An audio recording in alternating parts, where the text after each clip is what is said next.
All right, how's everybody doing? This is your professor, Dr. Chase. I know that today I'm probably looking even a little more sketched than usual. It's late. As soon as I record this, I'm going to go to bed. I apologize, but this is how we're going to be sometimes. Sometimes I'm just going to be in my apartment with a t-shirt on talking to you guys. That's one of the advantages of the whole, how do you say, net experience with distance learning. So here we go. First, let's address a few things. So some questions that we had in the discussion forum. The first question that I wanted to address was just, there was a short question about how many references should there be in assignments per number of words. I would just say, don't stress about that too much as far as let's say word to citation comparison. I'm not going to be looking closely for that. What I'm going to be making sure that you do is that you give credit to ideas or to people whose ideas you use in your papers. So concentrate more on citing when it's appropriate to give credit to someone else as opposed to citing in order to make some balance between the amount of prose that's originally yours and the citations. Don't look at it that way. Just look at the citations as a mechanism by which you can attribute information and ideas to other people that is not originally yours, and also look at the citation as a way to avoid plagiarizing.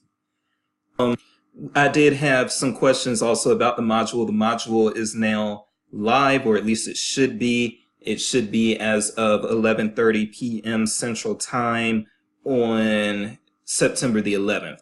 Now, if you are having some problems, please email me or call me, but everything in this module should now be live. The Amy Vanskoy article was one of the things that was giving me trouble, but it's something that I really want you guys to look at.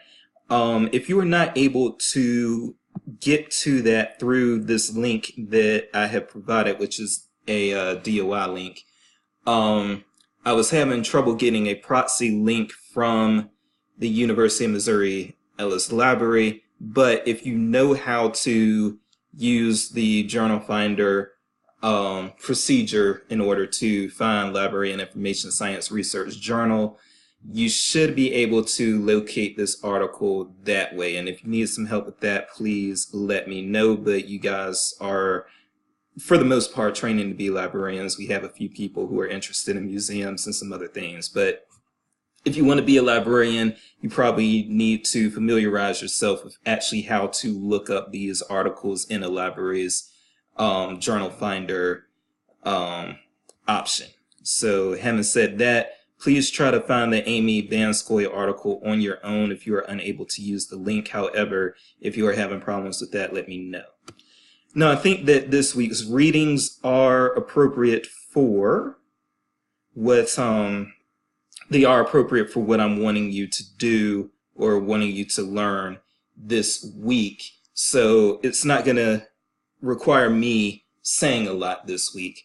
But one thing that I did want to show you all, because we're talking about ethics and professionalism this week, is I did just want to just kind of reiterate, especially now, because I follow librarians on social media a lot. I'm always looking at social media and looking at how librarians are behaving on social media. And librarians nowadays are getting, I've noticed, very sensitive about how people talk about patrons.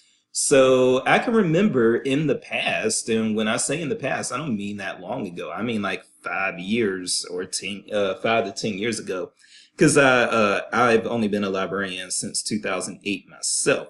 So I'm talking in 10 years time, which isn't that long of a time if you're my age. Now, some of y'all are in your 20s.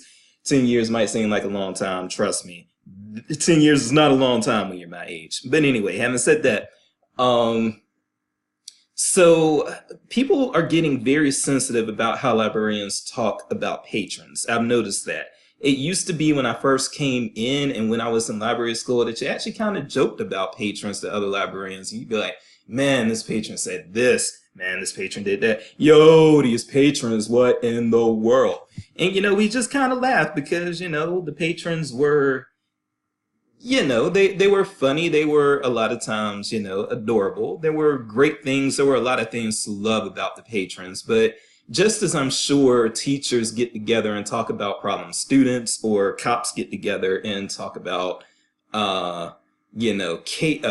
calls that gave them a hard time, I think librarians used to do a lot of the same. We just be like, oh man, patrons. And now, what you see, if you go on ALA Think Tank or some of these other resources, you will see when people make fun of patrons or express frustration with patrons, you will see a backlash. You really, really see that. And so the reason that I'm saying this is because I'm wondering, in today's library world, are we expecting, for issues related to social justice and equity and inclusion and all these things that we care about? I guess the question that I'm kind of wondering is, does poking fun at patrons, a little bit of fun, does that show a disrespect for the patrons? Does it show that you don't really care about the patrons? What exactly does that show? What does that look like? And so, sorry, I had some chops there. Anyway, I'm back where I wanted to be. So I wanted to show you, this is a column by Zoe Fisher, and Zoe is somebody who has a very large Twitter following. Zoe, I would say, is probably one of the lead voices in the whole librarian social media sphere. And Zoe took on a library that had some presenters at ACRL last year in 2017 who kind of they poked a little bit of fun. I'm going to allow you all, if you want to Google this column written by Zoe, I Want Your Fight on Shame, and hashtag ACRL 2017, which you can see. So what we have here, and I'm just going to scroll down. I'm not going to name the institution. There's no need. Zoe does name the institution that this came from if you do want to find out. But I don't feel any need to further shame the people who made what many feel was an error. But there was some poking of fun of students. And one thing that was said was, as you can see there, our sweet dum-dums. And that was apparently calling the students, quote unquote, dum-dums. I wasn't there for the presentation, so I don't know the entire context, but what I will say is this sparked an uproar. It really did. I follow librarian Twitter, and this was a huge deal. One thing that I wanted to point you all to was this last sentence here. Here's my take. It's not the students who were unprepared for learning. It was the librarians who were unprepared for teaching. So the reason I wanted to share this was because I hope that you all, as you go through your careers, realize that you are public servants. I don't necessarily, this is my personal opinion, I don't necessarily have a problem with people venting about patrons. I do it all the time. But, who do you vent to? What's appropriate venting? And especially in a situation like a conference, is that the appropriate place for criticism of patrons? Maybe it is, maybe it's not. I don't know. But we want to make sure that even if we have internalized thoughts that our patrons, either they're not very smart or they're not trying hard enough or things of this nature, maintain the professionalism and assist that patron unless that patron is trying to take advantage. Of course, for instance, if you work in an academic library and your patron is trying to get you to do their work, don't do it. Don't do it, please. But in other situations, just be respectful of the patron and don't let the patron see how you really feel on the inside if you're having some issues on the inside, because that is where we get to the point of not being professional, of not maintaining professionalism.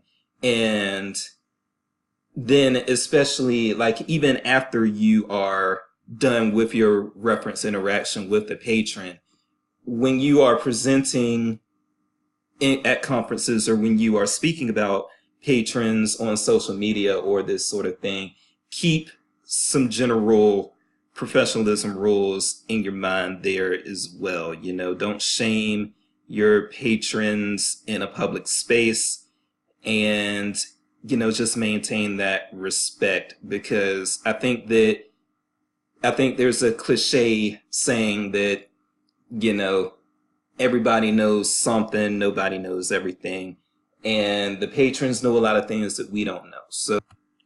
So keep it professional, keep it respectful, even when you're outside of the patron's presence, because librarianship is a small world, and if you do post things that make it seem that you don't respect patrons, it may have more intense repercussions for you than you thought. If you want to read Zoe's column to get the full details on what I spoke about, again, you can go to Zoe's website, which is quickaszoe.com, and you can search for I Want Your Fight on Shame and hashtag ACRL 2017. That's going to do it for me.